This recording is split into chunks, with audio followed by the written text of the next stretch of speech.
दिया जाता है स्पीकर की रूलिंग को, इसके बाद गवर्नमेंट के पास क्या क्या ऑप्शंस है जिसको एक्सरसाइज किया जा सकता है। सो कल कुछ इस्तीफों की हम बात कर रहे थे कि 140 अगर ये वो उनके पास ऑप्शन है, और क्या क्या है। अगर तो सुप्रीम कोर्ट ऑफ पाकिस्तान ये कह देती है कि वहीं से शुरू करें तो इमरान खान साहब फिर इस्तीफे दे देंगे।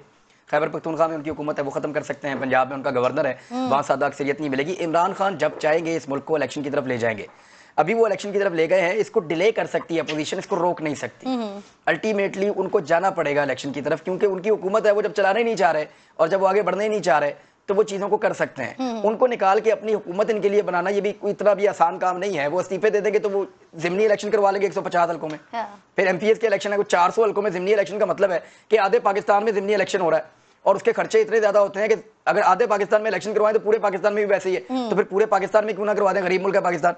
ये करना पड़ेगा। हम यहाँ पे बात कर रहे थे न्यूक्लियर हथियार पाकिस्तान के पास हैं और एक ऐसे मुल्क के अंदर इस तरह का आईनी बहरान पैदा होना अच्छी बात नहीं है, लेकिन हमें ये भी बात करनी होगी कि एक ऐसे मुल्क में जिसके पास न्यूक्लियर हथियार हैं वहां पे बैरून मुल्क से इस किस्म की मुदाखलत भी अच्छी बात नहीं है। और उस मुदाखलत को तस्लीम किया है पाकिस्तान के अस्करी इदारों ने, पाकिस्तान के नेशनल सिक्योरिटी के जिम्मेदारों ने उसको तस्लीम किया है कि ये मुदाखलत है और उसको कंडेम भी किया है और उसके ऊपर पाकिस्तान ने एहतजाज भी किया है। तो मामला ये है कि बैरूनी मुदाखलत से ये सिलसिला शुरू होता है, वो नहीं होनी चाहिए। बैरूनी मुदाखलत ही ज्यादा खतरनाक चीज है। मेरे ख्याल में इंटरनली हम लड़ते हैं, सुलह कर लेते हैं, ये चीजें पाकिस्तान में चलती रहेंगी, ये सियासतदानों का काम है। आप देखिएगा अदालत अगर कोई फैसले पे ना भी पहुंच पाई अव्वल तो मुझे उम्मीद है कि अदालत किसी ऐसे नतीजे पर पहुंचेगी जो सबके लिए शायद काबिल कबूल हो और कोई आईनी तरीकाकार अदालत निकाल के इनको देगी। लेकिन अगर अदालत इसको दोबारा सियासतदानों के कंधों पर फेंकती है तो वो फिर भी कोई ना कोई रास्ता निकाल लेंगे, लेकिन जो बैरूनी अवामिल हैं या प्रेशर है वो पाकिस्तान के लिए रियली एक थ्रेट है और उसकी तरफ भी सबको सोचना चाहिए। इतनी छोटी खबर नहीं है। लेकिन आसिफ अली जरदारी साहब ने एक कातिल को बुलवाया और उसको बुलवा के जाम अब्दुल करीम को, उसको हार पहनवाए और उसको प्रोटोकॉल के साथ लेकर आए।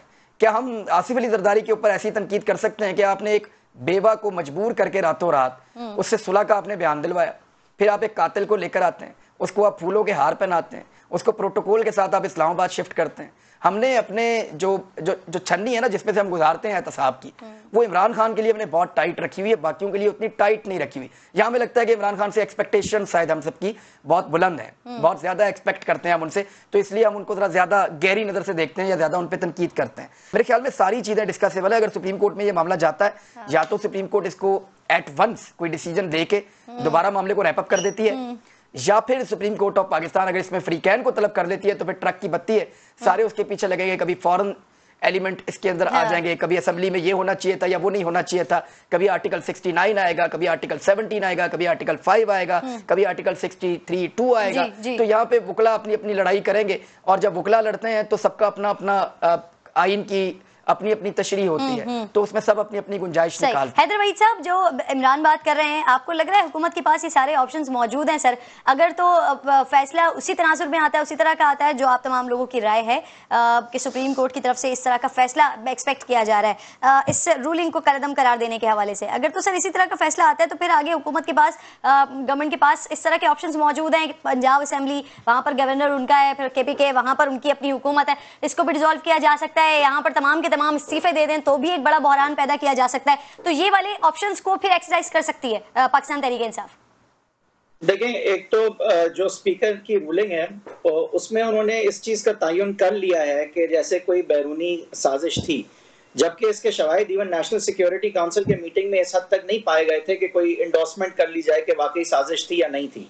अब ये इंटरनेशनल साजिश को बुनियाद बना के नैरेटिव बनाया है खान साहब ने।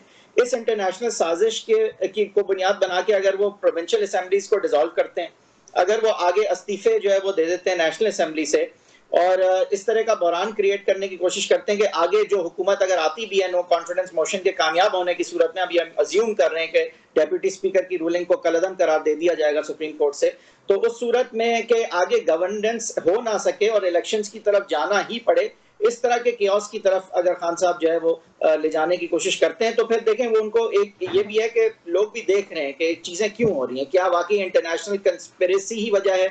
क्योंकि जब आप इंटरनेशनल कंस्पिरेसी की बात करते हैं तो उसके हवाले से नैरेटिव बिल्ड करते करते अगर आप फिर मुल्क को नुकसान पहुंचाना शुरू कर दें, और असेंबली अब सूबाई असेंबलियों को डिसॉल्व करने का क्या ताल्लुक है इंटरनेशनल कंस्पिरेसी से? इंटरनेशनल कंस्पिरेसी के हवाले से वो और मजीद आगे जाके कोई शवाहिद अगर दिखाते हैं तो इसकी तहकीकात इंडिपेंडेंटली भी हो सकती है। हो सकता है सुप्रीम कोर्ट ये भी फैसला दे कि आप तहकीकात करें कि आया कि ये इंटरनेशनल साजिश थी या नहीं थी, लेकिन पार्लियामान में जो नो कॉन्फिडेंस मोशन है आईनी तौर पे वो रोका नहीं जा सकता इस बुनियाद पे, जबकि कोई शवाहिद है ही नहीं और स्पीकर के जुमरे में ये बात नहीं आती कि वो इस चीज का फैसला करे कि इंटरनेशनल कंस्पिरेसी थी या नहीं थी। अगर इंक्वायरी में ये बात आती है कि कोई इंटरनेशनल कंस्पिरेसी थी तो इस हवाले से इक़दाम उठाए फिर भी जा सकते हैं और ये इंडिपेंडेंटली तहकीकात का हो सकता है हुक्म भी आ जाए। लेकिन क्या नो कॉन्फिडेंस मोशन को रोकने का इस वक्त इतना कुछ मवाद था और क्या ये किसी भी सूरत में स्पीकर रोक सकता था या नहीं, इसका जवाब मैं एक्सपेक्ट करूंगा कि सुप्रीम कोर्ट देगी कि नहीं, डेप्यूटी स्पीकर का ये जुमरा नहीं था कि वो नो कॉन्फिडेंस मोशन को रोकता।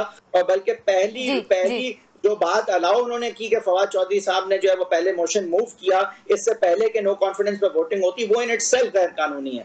पहले आपको नो कॉन्फिडेंस पे वोटिंग करानी थी किसी भी अमल की तरफ बढ़ने से पहले। और अगर तो इंटरनेशनल साजिश है उसकी इंडिपेंडेंट होनी चाहिए इंक्वायरी, और वो हो और अगर कुछ निकलता है तो फिर रद्द अमल आएगा, लेकिन उस वक्त तक नो कॉन्फिडेंस को के रास्ते में ये नहीं आ सकता।